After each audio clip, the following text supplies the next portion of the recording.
So ఇప్పుడు ఏదైతే తమ్ముడు గిరిజన సమైక్య రాష్ట్ర అధ్యక్షులు శివనాయక్ గారు చెప్పినట్టు ఎవరైతే అవకాశం ఇచ్చిరో వాళ్ళే మళ్ళీ ఈ కుర్చీని కూడా లాక్కోవడానికి సిద్ధమవుతున్నారు. తండాలలో చాలా చర్చలు జరుగుతున్నాయి. ఈ 2.5 సంవత్సరాలుగా గిరిజన బిడ్డలని, బంజారా సామాజిక వర్గాన్ని ఏ విధంగా ఇందిరాగాంధీ గారి పేరు చెప్పుకొని, సోనియా గాంధీ గారి పేరు చెప్పుకొని, రాజీవ్ గాంధీ గారి పేరు చెప్పుకొని ఏ విధంగా బంజారా బిడ్డల ఓట్లు లాక్కున్నారో ఈరోజు బంజారా బిడ్డలు తెలిసొస్తున్న సందర్భం ఇది. ఈరోజు మీకు చాలా ఏదైతే మొన్న 6వ తారీఖు ప్రజాపాలన ప్రభుత్వం కార్పొరేషన్లు ఏర్పాటు చేస్తూ 18 కార్పొరేషన్లు ఏర్పాటు చేస్తూ జీవోను జారీ చేయడం జరిగింది. నేను ఒకటే తెలియజేస్తా ఉన్నా, ఈరోజు మీరు 18 కార్పొరేషన్లు ఏర్పాటు చేశారు. ఈ 18 కార్పొరేషన్లో ఒక్క బంజారా సామాజిక వర్గం సంబంధించినటువంటి నాయకుడు గాని, ఒక్క గిరిజన బిడ్డ గాని లేకపోవడం ఇది బాధాకరం.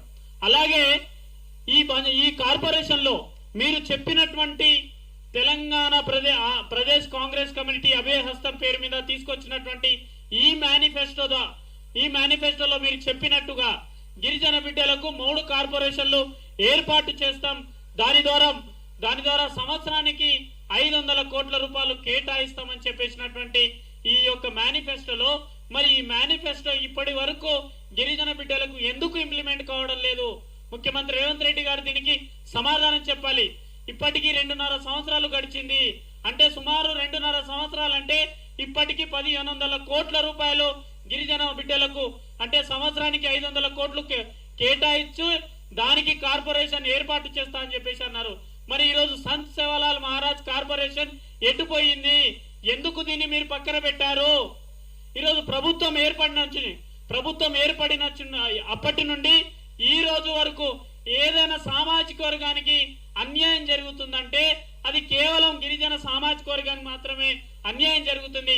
మీకు ఒక్కసారి తెలంగాణ మొన్న సోషో ఎకనామిక్ పాపులేషన్ అంటే మన రేవంత్ రెడ్డి గారు ముఖ్యమంత్రి అయినప్పుడు మన ప్రజల సొమ్ము తీసుకొని ఏ విధంగా అయితే వృధా చేసి ఏ విధంగా అయితే జనాభా లెక్కలు ఇక్కడ సోషో ఎకనామిక్ పాపులేషన్ చేశారో ఆ జనాభా లెక్కలు మీ ముందుకు ఒకసారి పెడతా ఉన్నాను.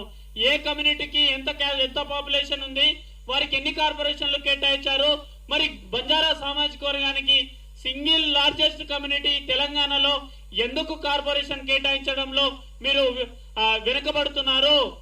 దీనికి సమాధానం చెప్పాలి ముఖ్యమంత్రి రేవంత్ రెడ్డి గారు. ఈ రోజు ఇక్కడ కూర్చున్నటువంటి ఈ సమావేశం ద్వారా రేవంత్ రెడ్డి గారు ప్రతి సమాధానానికి జవాబు చెప్పాల్సిన అవసరం ఉంది. ఇప్పటికీ 2.5 సంవత్సరాలు మేము ఓపిక పట్టాము, ఇప్పుడు ఓపిక పట్టే పరిస్థితి లేదు. కాబట్టి వెంటనే గిరిజన బిడ్డలకు అక్కడ కేబినెట్ లో కావచ్చు, ఎమ్మెల్సీలో కావచ్చు, రాజ్యసభలో కావచ్చు, నామినేట్ పదవుల్లో కావచ్చు, అలాగే కార్పొరేషన్ లో కానీ ఎక్కడ కూడా న్యాయం జరగలేదు. ఇప్పటికైనా మీకు సమయం ఉంది. మీరు 2.5 సంవత్సరాల పాటు మీ ముఖ్యమంత్రి పదవిని అనుభవించుకున్నారు. చాలా మంది మంత్రులు 2.5 సంవత్సరాల పాటు అనుభవించుకున్నారు. మిగిలినవి కేవలం 2 సంవత్సరాలు మాత్రమే. మరి 2 సంవత్సరాలు కూడా మీరు గిరిజన బిడ్డలకు న్యాయం చేస్తారా, అన్యాయం చేస్తారా? న్యాయం చేస్తారా, అన్యాయం చేస్తారా అనేది తెలుసుకోవాలి. ఇక్కడ మొన్న వచ్చినటువంటి జనాభా లెక్కలు నేను చెప్తా ఒక్కసారి. బ్రాహ్మణ సంక్షేమ సంఘం పరిషదు దీనికి రాష్ట్రంలో ఉన్న జనాభా 3,35,000 మంది జనాభా ఉంటే వీళ్ళకు సపరేట్ కార్పొరేషన్ ఏర్పాటు చేశారు, చాలా సంతోషం. కానీ ఇక్కడ ఒక బంజారా సేవాలాల్ మహారాజ్ కార్పొరేషన్ ఏర్పాటు చేయలేదు. అలాగే washer man cooperative corporation limited వీళ్ళ జనాభా 9 లక్షల మంది మాత్రమే ఉన్నారు. అలాగే టాడీ టాపర్స్ 16 లక్షల మంది జనాభా. అలాగే పెరికా కోఆపరేటివ్ కార్పొరేషన్ లిమిటెడ్ వీళ్ళ జనాభా రాష్ట్రంలో 2,30,000 జనాభా మాత్రమే ఉన్నది. అలాగే మేరా కోఆపరేటివ్ కార్పొరేషన్ లిమిటెడ్ వీళ్ళ జనాభా 77,000 మంది మాత్రమే ఉంది. కానీ వీళ్ళకి ఒక ప్రత్యేకమైనటువంటి కార్పొరేషన్ ఏర్పాటు చేసి దానికి చైర్మన్ ని ఏర్పాటు చేసి దానికి మళ్ళీ ఇంకో వైస్ చైర్మన్ ని కూడా ఏర్పాటు చేయడం జరిగింది. అలాగే వాల్మీకి బోయా కోఆపరేటివ్ సొసైటీ కేవలం 3,50,000 మంది మాత్రమే ఈ తెలంగాణ రాష్ట్రంలో ఈ సామాజిక వర్గం ఉంటే వారికి సపరేట్ కార్పొరేషన్ ఏర్పాటు చేసి దానికి చైర్మన్ మరియు ఒక వైస్ చైర్మన్. అలాగే మున్నూరు కాపు 13,75,000. అలాగే యాదవ్ కోఆపరేటివ్ కార్పొరేషన్ లిమిటెడ్ 20 లక్షలు. అలాగే ఒడ్డెర కోఆపరేటివ్ కార్పొరేషన్ 6,43,000 జనాభా. వీళ్ళకి ఒక ప్రత్యేక కార్పొరేషన్ ఏర్పాటు చేశారు. తెలంగాణ హ్యాండిల్ అంటే పద్మశాలి బిడ్డలకు ఒక ప్రత్యేక కార్పొరేషన్ వాళ్ళకి కేటాయించాల్సింది కూడా 11 లక్షల జనాభా.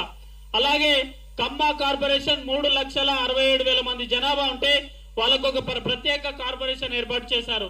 అలాగే పద్మశాలికి అలాగే ఇక్కడ హ్యాండిల్ కూడా పద్మశాలి బిడ్డలే చేస్తారు.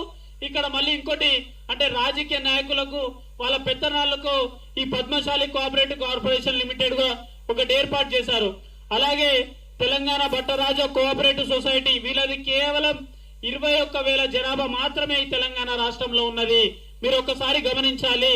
అలాగే వెలమ కార్పొరేషన్ లిమిటెడ్ ప్రభుత్వంలో ఉంటారు. వెలమ కార్పొరేషన్లు అధికారంలో ఉండేది వెలమ నాయకులే. అలాగే పార్టీలో కూడా ఉండేది వెలమ నాయకులే. వీళ్ళ జనాభా ఏంటంటే 1,43,000 జనాభా. మరి 24 లక్షల పైచిలకు అంటే ఇక్కడ ఉన్నటువంటి స్టేజ్ మీద ఉన్నటువంటి మా నాయకులు ఎవరు ఈ తెలంగాణ రేవంత్ రెడ్డి గారు వచ్చిన తర్వాత ఈ జనాభా లెక్కల్లో బహుశా మేము ఎవరు పాల్గొనలేదు. దీంట్లో మా లెక్కలు లేకపోవచ్చు, కానీ మీరు ఇచ్చినటువంటి 24 లక్షల పైచిలకు ఈ బంజారా సామాజిక వర్గం అయినటువంటి ఈ జనాభా అంటే సింగిల్ లార్జెస్ట్ కమ్యూనిటీ.